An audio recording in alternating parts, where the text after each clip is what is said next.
Pocketpair appears to be pretty confident that they are going to win this lawsuit against Nintendo, and for several reasons I'm making that statement.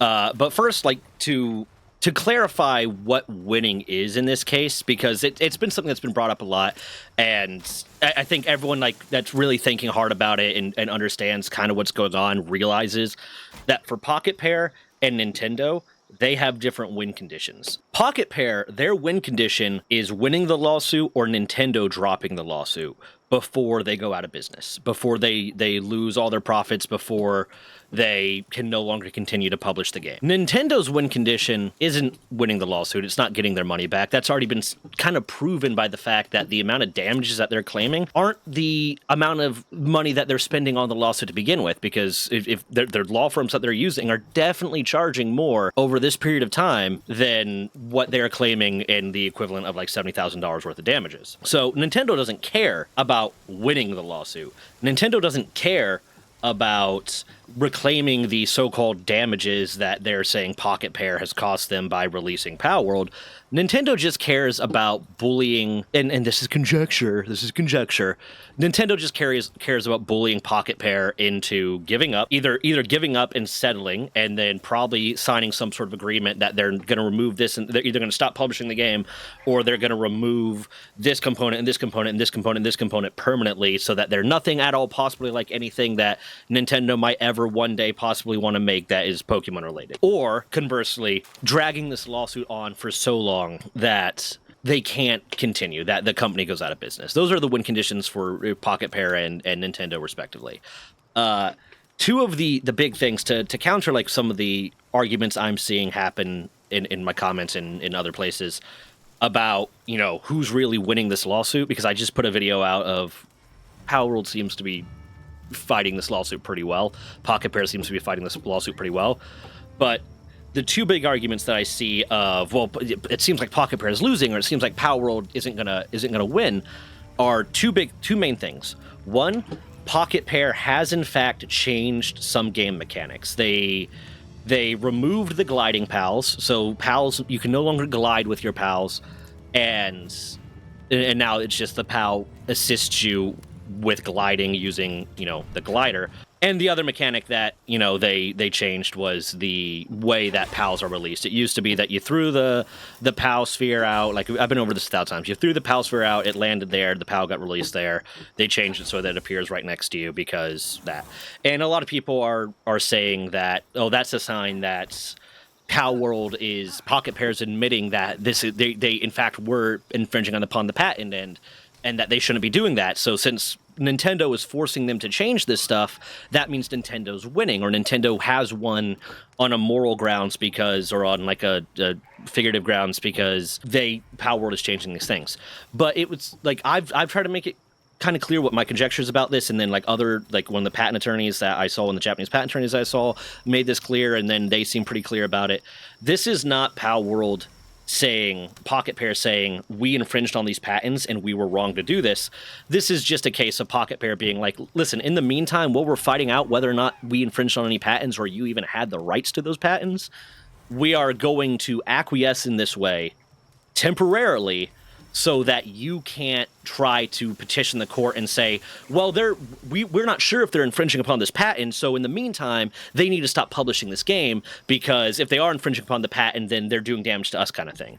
And it's just Pocketpair being like, listen, you're not going to do that to us. We're not going to stop updating and publishing this game. We'll play ball while we're fighting this out, but it's not an admission of guilt in any way, and it's not something they can't go back and reintroduce if and when and hopefully do win the case. And the other one is a lot of people saying, well, in light of all this evidence, because my last video was talking about all the defenses that Palworld's using, in light of all this evidence, the fact that the judges haven't just shut down this legal matters, haven't shut down this case immediately, is a sign that Nintendo has a case. But here's something I just learned from that about Japanese courts, and I did not know this, and I think part of that argument of, well, if they haven't shut it down yet, then Nintendo actually does have a case, is based on this misunderstanding, because in America, at the very least, we have a concept of summary judgment. If you go to a court and someone's suing you, or you're suing someone, and the evidence is just so in your favor, so ridiculous. I think I'm not, I have to double check. Yeah, so the plaintiff in America can also apply for summary judgment. What that basically means is that in the the event that the evidence in favor of one side or the other, either the defendant or the plaintiff, is so overwhelming and so obvious, the judge can the decided party, whichever party wants to, can apply for summary judgment, and the judge can say, yeah, no, we're not taking this to court. There's no point wasting anyone's time or court resources or anyone's money taking this to court because you are just decidedly wrong. Which, in this case, you would think the fact that Power World Pocketpair has been able to show so many cases of prior art that run prior to these patents that are applied for and were outside the statutory limitations, that Pocketpair would do that. And since Pocketpair hasn't gotten summary judgment on their behalf, that means that Nintendo actually does have a case. But I just learned today while researching that, because I'm learning more and more about the Japanese court system as this goes on, that Japan does not have that. Japan does not have the concept of summary judgment. So you have to fight the case out, which means patent bullies and lawsuit bullies, these legal bullies, these patent trolls in Japan can file these lawsuits, especially the ones that have the money to do it, can file these ridiculous lawsuits that they know on the face of them are going to fail, and they still have to get fought. They still have to get fought, which means the defendant is going to have to use monetary resources to get lawyers to fight these cases, whether or not they are just right on the face of it. And that is, I think, a flaw in the system. I can see that being used to stop court corruption, but it seems to just enable more corporate corruption. So those are the win conditions, and that's why, those are my counters to people saying, well, Nintendo actually is winning here. They're not. They're not winning, at least yet. They are winning in the fact that they are spending Pocketpair's money, and the amount of money that Pocketpair is spending and Nintendo is spending, it's a drop in the bucket to Nintendo. It might be a lot more substantiative to Pocketpair. That also brings up to me, I'm wondering, again, I've said this in comments a lot, but I don't think I've said this out loud. I wonder how much that Sony is helping Pocketpair, because Sony and Pocketpair teamed up to create, what was it, Pocketpair Entertainment or Power World Entertainment? Yeah, Power World Entertainment, which is just, helping franchise and create merch and more stuff to expand the Power World IP, which means Sony has a vested interest in this lawsuit and in Pocketpair winning this lawsuit. So I'm wondering how much they're kind of helping front the legal fees, because it might not even be affecting Pocketpair at all. But in that case, you can say Nintendo is winning because they are spending Pocketpair's money. But effectively, I think Pocketpair is winning on the legal matters here. And I think Pocketpair is aware that they're going to win on the legal matters for a few reasons. One, they are continuing to constantly update this game. They're continuing to invest dev time, invest finances, and effort into developing this game and publishing this game and releasing this game. And at least to me, again, conjecture, at least to me, it seems like the smart decision would be, if you were thinking you were going to lose this lawsuit, one, the amount of money, effectively, Nintendo is asking for $70,000 and probably some sort of agreement that they won't publish or they'll do this or that. I talked about that a moment ago. But if Pocketpair believed that they were going to lose this lawsuit, they would probably take that $70,000 settlement and just run with it, because ultimately, the longer this goes on, Nintendo can start saying, oh, well, this has gone on for this much longer, we've suffered more damages. So the more Pocketpair does, and the longer this drags on, the more it could hurt Pocketpair. So they would probably have taken that, and I think Nintendo was expecting them to. I think Nintendo was expecting them to be afraid, run away, take that settlement, and Nintendo just gets to bully another small studio out of game development. Pocketpair just said, no, we're not doing that, and is fighting this, and they're awesome for it. The integrity move is insane. So the fact that they are spending money and resources on continuing to develop the game and continue to develop it at a fairly decent rate, despite the fact that they're embroiled in this lawsuit, is a sign to me that they think they're going to win. Two, they're doing a collab with Terraria, and I have a feeling, again, a lot of this is going to be conjecture and based on evidence that I will provide, but in conjecture, I have a feeling that if they were worried about losing the lawsuit and Terraria was worried about them probably losing this lawsuit, Terraria wouldn't want to do a collab with them, because now that might make them culpable. It might allow Nintendo to go after them. They don't want to invest their resources and effort on a collab with a company that's about to lose a huge lawsuit and possibly have their game removed from publishing or whatever sort of injunctions that Nintendo decides to seek against them. So that is another sign that I think Pocketpair is pretty comfortable and confident in the fact that they're going to win this lawsuit in the long run. They're going to keep fighting it until eventually the verdict comes back and they've won. And then the fact that Pocketpair, with this Terraria update, is releasing the game in new languages, in 6 new languages. They're releasing it in Latin American Spanish, Indonesian, Vietnamese, Turkish, Polish, and Thai, which means they're not just continuing to develop the game, they are expanding the market for the game.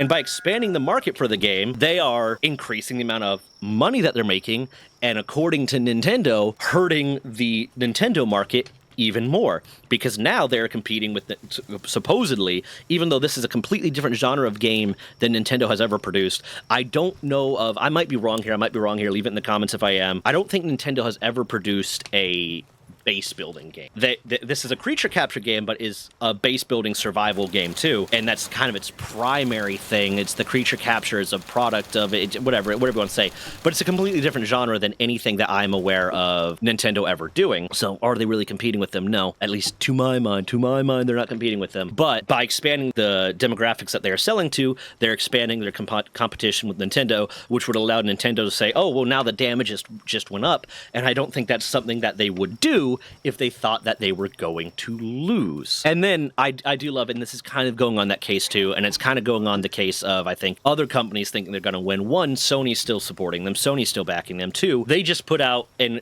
released and very proudly put out a picture on their Twitter account that said that, you know, it showed, that's Power World up in the right corner, and it showed like the Asus, or not the Asus, the ROG Xbox Ally X. But they showed the picture of the Xbox ROG, Xbox Ally X with, you know, powered up in the corner. Like, yeah, that's powered up in the corner. So one, they're continuing to advertise and they're continuing to push their game and you know, compete with Nintendo, because now they're not only competing with the concept of a creature capture game, they're also competing with a creature capture game on a mobile console. And if you looked at a lot of the patents that Nintendo put out that are targeting Power World, a lot of them start with console blah blah blah and describing the Switch basically before getting into the game mechanics part of it. So now they're competing not only with the concept of creature capture games and the concept of pals that can glide, they're also competing with the concept of this game on a mobile console system. And Xbox is perfectly okay with that. And you wouldn't think that, like, if Microsoft was really worried about them losing this lawsuit, you would think, okay, maybe they wouldn't be allowing it on there because, okay, maybe it becomes risky for them, or maybe they're just trying to cash in or whatever and do it while they can. But still, the more people that are, like, willing to work with Pocketpair, and the more Pocketpair is willing to expand Power World and expand the places Power World is being sold and the content that's being put into it, and the more money they are willing to put into it, the more it seems like they're really, really confident that they're going to win, and that other companies are really, really confident that they are going to win. And that brings up like a second. Now, this is just something I thought of while responding to comments earlier. What is that Nintendo is fighting this lawsuit. Nintendo is fighting this lawsuit that is, it seems like it's doomed to fail, and they're fighting it seemingly to push Pocketpair out of business, is what everyone's kind of conjecturing. Everyone's kind of guessing that this is really just about pushing Pocketpair out of business. It's not about reclaiming damages, because right now they couldn't reclaim as many damages as their legal fees are. And, you know, the way legal fees work, you only can claim 10% of claim damages and blah, blah, blah, and all this different stuff. If Nintendo had just chosen to be okay with it, to be okay with Pocketpair and be okay with Power World and not fight this, they probably could have. I mean, I know there's extra processes, but I don't know how much worse it is. They probably could have gotten Pocketpair to sell Power World on the Switch and then charged, I researched it earlier, I think it's like a 30% fee for things that are sold on the Nintendo Marketplace. And they could have charged that 30% fee and expanded and got more, and by allowing Power World onto the Switch, they could have made more money, no doubt, than they are trying to claim in damages from Power World. And then they could have established a working relationship with Pocketpair and potentially hired Pocketpair to, or like created a publishing deal with Pocketpair where Pocketpair is going to make a Pokemon creature capture base building game for them. But they didn't choose to do that. They chose to be one of the pettiest companies ever and fight a lawsuit that they know they're going to lose, and Pocketpair's not backing down, and that's awesome. That I just kind of wanted to cover that because it seems more and more like to me like there's all of us are like half of my comments are like I hope Pocketpair wins, I hope Pocketpair wins, and I think everyone's kind of like for the most part except for like a handful of Nintendo fanatic are hoping that Pocketpair is going to win this, not only for Pocketpair's sake but also for just the gaming industry's sake. And like it seems like a lot of stuff is in their favor, but there's always the talk about like, well, Nintendo's kind of corrupt and how much power do they have over the court system and blah blah blah. But this seems like not only is all this stuff in Pocketpair favor, but Pocketpair recognizes that they are going to win this. If they keep fighting it, they are going to win this, and that is a good sign to me. If you want to check out the video where I talk about all their defenses, that's going to be linked over there. So I'm pointing the right direction for the first time ever. Over there somewhere. And then I have a playlist of all the different Nintendo controversies that are going on. That you or really it's a handful of Nintendo controversies and just the constant updates on them. That's also going to be over there somewhere. And then if you want, you can sign my change.org petition for stop the abuse and misuse of patent law by video game developers. That's going to be down there in a little link somewhere, probably like right there-ish. And then yeah, if you want to support me and if you want to support my editor in particular, sign up for memberships. You'll get access to videos early, as well as a few other things that I'm putting out and a few member-only videos I'm going to start working on. Basically, all the money that's coming in through memberships is going to go to my editor until I can effectively afford to hire him full-time, and then it's going to start being split between a little bit of myself, a little bit of maybe hiring more team members as I try to, put out more and more product and blah, blah, blah. I'm also working on a larger, bigger scale Pal World video that's going to probably be a good bit longer. So make sure to subscribe so you can see that. Subscribe and turn on notifications so you'll see that when it comes out. And leave a like so this video gets bigger and bigger and goes more places. Anyways, peace.